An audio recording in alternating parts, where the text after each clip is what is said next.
Hello મિત્રો, આજે હું તમારા માટે લઈને આવી છું નિબંધમાં પૂરા ગુણ લાવવાની 5 સિક્રેટ ટ્રિક્સ, જે હું સંક્ષેપીકરણ માટે તો વિડીયો મૂકી દીધો છે, તમે તે જોઈ લેજો ટ્રિક્સનો.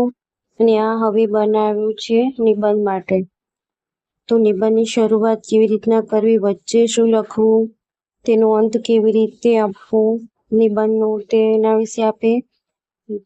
તેના વિશે 5 ટ્રિક્સ જોઈશું. આકર્ષક શરૂઆત. તપાસનાર શિક્ષક પર સૌથી પહેલી છાપ નિબંધની શરૂઆતથી પડે છે. જો શરૂઆત સામાન્ય હશે તો આખો નિબંધ સામાન્ય ગણાશે. એટલે આકર્ષક શરૂઆત કરવાની છે. પહેલી ટ્રીક તે છે. તો શરૂઆત આકર્ષક કેવી રીતના કરવી, તો પંક્તિ કે કોટ થી શરૂઆત કરવી. નિબંધના વિષયની અનુરૂપ કોઈ પ્રખ્યાત કવિની પંક્તિ, સુવિચાર કે સંસ્કૃત શ્લોકથી શરૂઆત કરવી.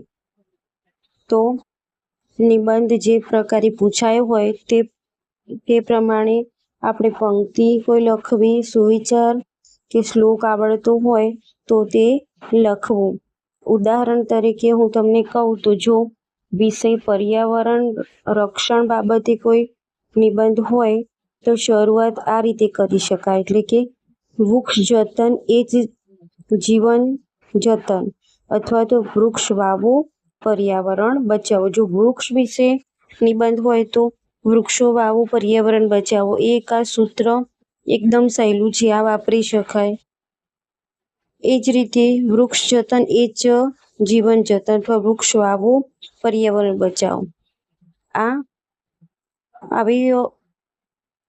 આવા એમ પંક્તિ લખી શકાય, સૂત્રો લખી શકાય, સુવિચાર લખી શકાય, શ્લોક લખી શકાય. જેવો નિબંધ હોય એ પ્રમાણે લખવાનું.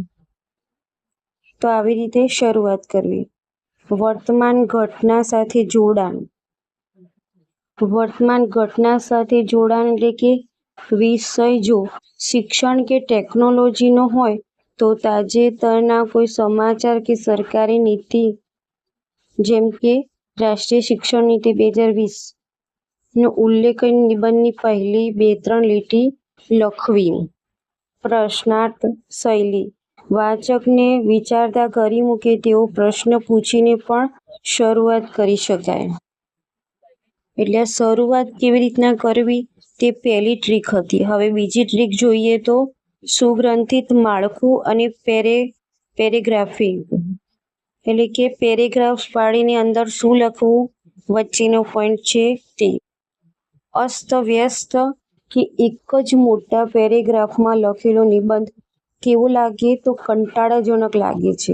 નિબંધને સ્પષ્ટ રીતે 3 ભાગમાં વહેંચવું પડે. તો પહેલા પ્રસ્તાવના આવે, પછી મુખ્ય ભાગ આવે અને છેલ્લે ઉપસંહાર આવે. તો અંદાજે 10% ભાગ પ્રસ્તાવનામાં લખવાનું છે, કે વિષય શું છે, તેનો મૂળ અર્થ શું થાય છે તે સ્પષ્ટ કરવાનું છે. પછી મુખ્ય ભાગ અંદાજે 80% જેટલું લખવાનું છે.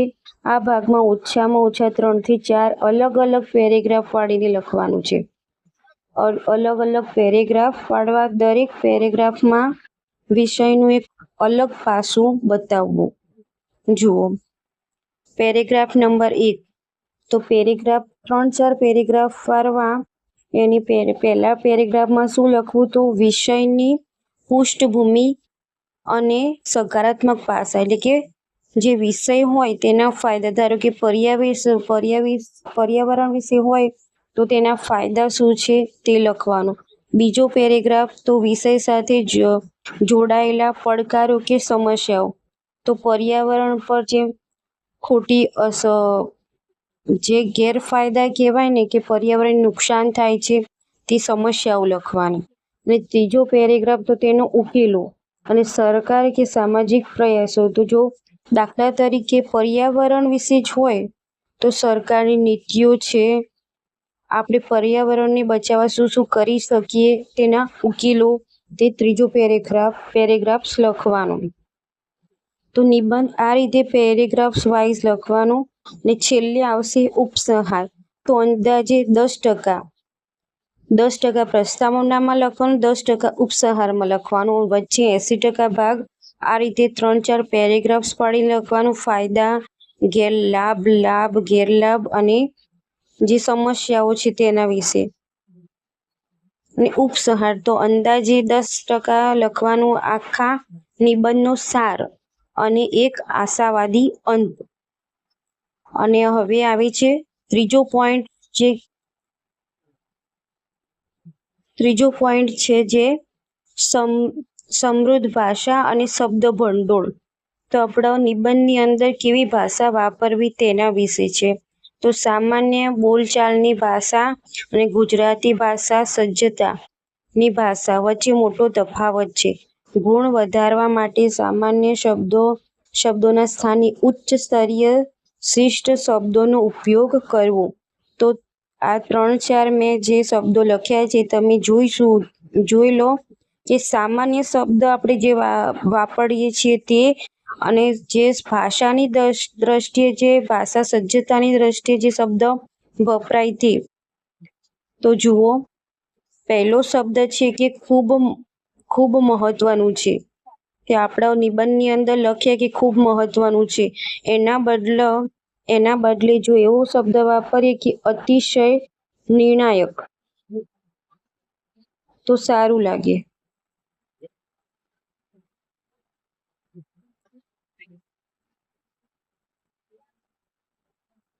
ફેરફાર થયો છે એવું લખીએ, એના કરતાં આમૂલ પરિવર્તન આવ્યું છે.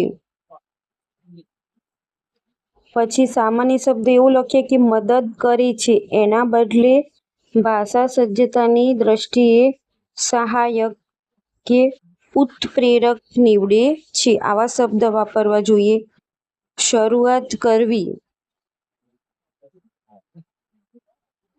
શરૂઆત કરવી એના જગ્યાએ શબ્દ વાપરવો કે શુભારંભ કરવો. સંભળાવવો જગ્યાએ નાંદી.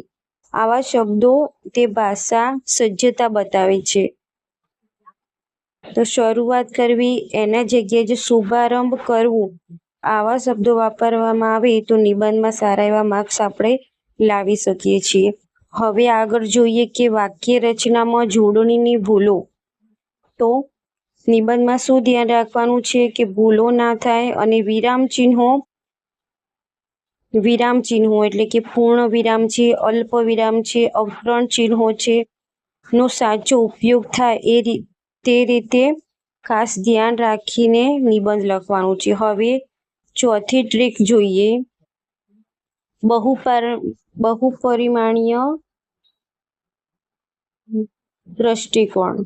જો કોઈ વિષય પૂછાય, દાખલા તરીકે ડિજિટલ ભારત, તો માત્ર ટેકનોલોજી વિશે જ ન લખવું, વિષયને અલગ અલગ દ્રષ્ટિકોણથી આવરી લેવો.